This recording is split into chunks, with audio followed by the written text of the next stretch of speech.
right, welcome back to Community Hotline. I'm Monica Weitzel, and thanks for watching this special episode on Rockwood Rising. We're now going to talk with Willie Chambers, who is the Food Manufacturing Pathway Coordinator. That's a mouthful, Willie. It is. It is. Thanks for being here today. I'm glad. It's been a long time. It has. So the Food Manufacturing Pathway Coordinator, tell me what that job entails and what you're going to be doing for the Rockwood Rising Well, project. interesting enough, when Mr. McFerrin, our president and CEO of Rosemary Anderson High School, asked me to come on almost 3 years ago in June, it was something that he had really felt that I had the capacity to do. And the program, or at least the title, it encapsulates what he wanted to do with the organization, and that is to bring our breakfast, our lunch, and our snack program in-house. So instead of, for the students at the high school you're talking about? Well, for the student, for our 4 campuses. Right, okay. Yes. So POIC, Rosemary Anderson Yes. High School, has 4 campuses, one of which is in the Rockwood neighborhood. Yes. Okay. Yes. And so that's where you started out doing that, but that's evolved into much more, hasn't it? It has. And we're on the tail end of our culinary program, which we have been working on for a few years. And what does that entail? Can you It entails, again, bringing everything that we have contracts with outside of the organization in-house, feeding our kids breakfast and lunch and snacks, but the kids being the producers and the manufacturers of those breakfast and lunch. So they're snacks. learning these skills. Yes. So this is part of their education, Yes. is to learn how to prepare and provide food Yes. for others. Yeah. Okay. So now you're taking a step further, right? Is that right? And now this, because you're going to be working, how's this tied into the Rockwood Rising project? Well, the Rockwood Rising kind of came out of that through partnerships with the City of Gresham and POIC and Rosemary Anderson. One, because they do have a campus here in East County. But 2, Joe McFerrin wanted to get back to the foundation of the organization, which was workforce development. Okay. And it just so happened that we have a partnership with the city and with the Sunrise Center, which has a commercial kitchen, Right. which is going to be kind of the jump start. It's kind of an incubator, isn't it? It's an incubator of sorts for food vendors and manufacturers, but for us, it's going to be kind of the testing and the proving ground for those students that could eventually move to the next level, which would be the Rockwood Rising and some of the things we're talking about there. So they're starting out with the program at school, and they can use the Sunrise Center to learn and to just kind of get their basics, Right, and okay. then move from there. And so from there, then they can hopefully, if they want to pursue it, and if they're they're good enough to do it, then they can possibly be vendors. Then is that what you're saying? How does that work? There's so many opportunities within the food and the manufacturing industry, but we're looking at those students specifically because many of those, they might be introduced to the service industry, McDonald's, Taco Bell's, and such, and that's pretty much the limit. Right. And those are pretty menial of sort.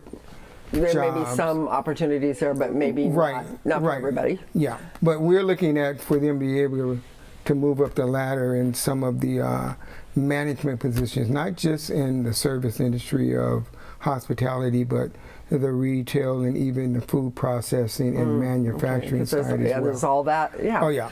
And we're talking more of a focus on healthy food too, rather than the fast food. Is that right? Yeah. And that's again the other reason why many of our students, they have asked for healthier fares because they've been introduced. Amazing, the kids are asking for it. They're asking for it. That's a good thing, Willie. That's a good thing. So what's the timeline for this? I mean, you said you're getting to the end of the culinary program? Well, our culinary program, we should have it in full implementation in the next few months, going into June, and then kind of the encapsulating of that will be when the Rockwood Rising project is up and running, because we've been fortunate enough to have a space within that particular project as well. Good deal. Yeah. Now I know the building D that we've been talking about, where Yeah. MetroEast is located in MISO and the Small Business Development Center. POIC and Rosemary Anderson have some development offices, I think, in that same building Yeah. as well right now. Yeah, the one across the street. Right, Yeah. across from the Plaza del Sol there. Right. Yeah. Office space and such, but When the marketplace opens. the marketplace is going to kind of be for us a great opportunity, because we're going to have a commissary commercial kitchen there. Nice. We're going to have teaching space there, and our students will also have access to some of the other businesses within that particular market hall. That's great. It'll give them opportunity to have hands-on participation as well. It'll make some good connections there. It definitely. Some networking opportunities are really good there. Yeah, and some of our partners are looking forward to that. We have partnerships with the Northwest Food Processors, who just recently changed their names to Food Northwest. Okay. We also have some with Eco Trust. Okay, yeah, good partner. Yeah, definitely. They're strong partners of ours. We also are looking at partnerships with some of the local food manufacturers within the Gresham area, which there's a ton of them. Are there? Well, that's good. That's yeah. perfect for you then. Yeah. So do you work yourself? Do you work directly with the kids? I don't directly work with them at this point, but I'm more kind of the implementer of our programs, and going out and spending times at summits, conferences, talking to a lot of the manufacturers.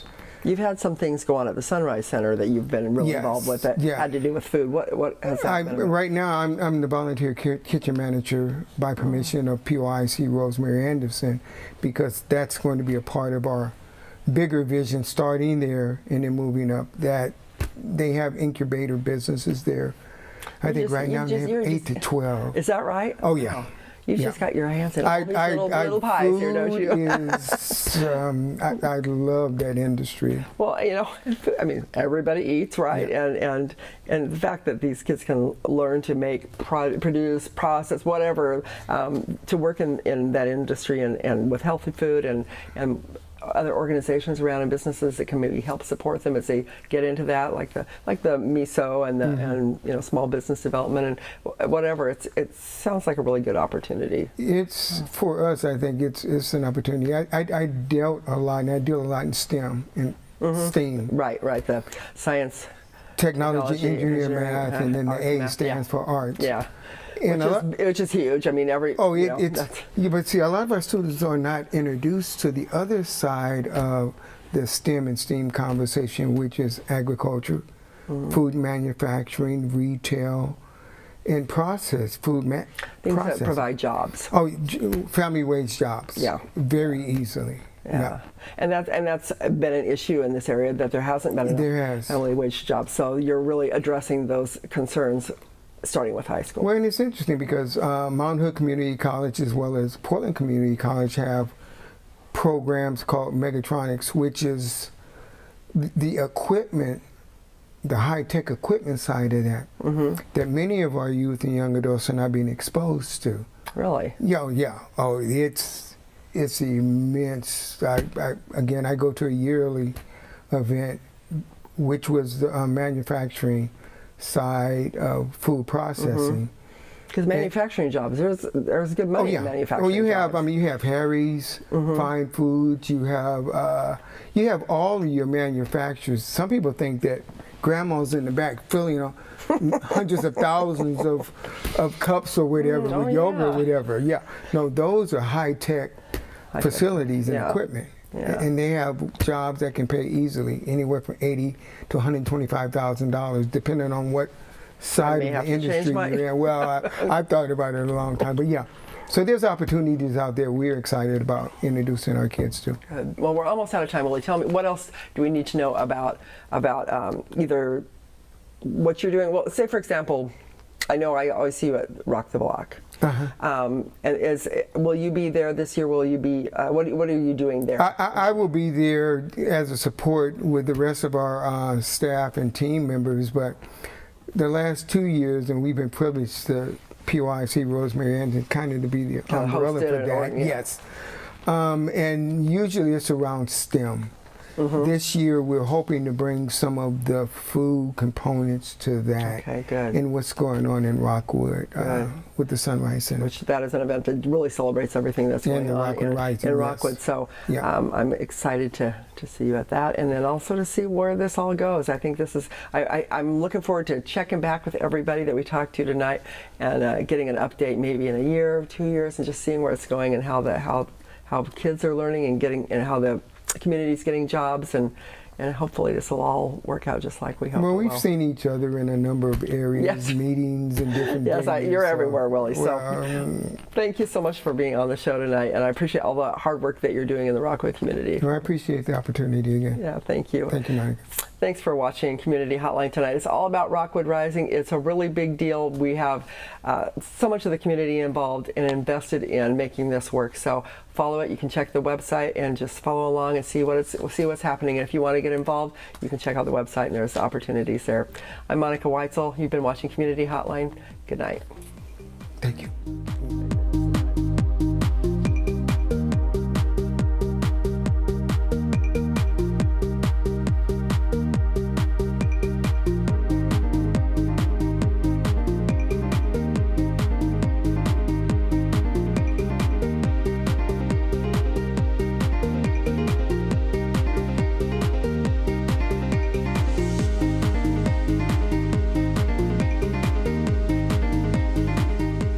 Hotline is made possible with generous support by Gresham Ford, the dealer with a heart. The Contribute to the Community program provides the opportunity for the Gresham Ford team to make a positive impact, serving their customers and helping people across the community. The Outlook, serving the residents of East Multnomah County for more than 100 years. The region's #1 source for information, The Outlook provides readers with intensely local coverage of the issues and people that impact our lives and community. The Mountain Hood Cable Regulatory Commission, advocating on behalf of the public interest on communications policy issues at the local, state, and federal levels. And by Stamp Connection. MetroEast values the support of our partners in the community, and we'd like to give a very special thanks to the sponsors who help make our programming possible.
MetroEast, we believe that by being a source of local information, we can strengthen community life. Every week, we highlight the great work of local nonprofits on our studio talk show, Community Hotline. As the host of the show, I enjoy learning about all the opportunities, programs, and services available in our area. For me, it's really rewarding to be a part of helping organizations further connect to the community they serve. Whether it's finding volunteers, encouraging donations, or informing the public about services they have to offer. And the show's a lot of fun, too. We're always learning something new about the amazing nonprofits that work in our area. So join us every Wednesday night at 7 p.m. on Channel 21 to find out more about what's going on in your community.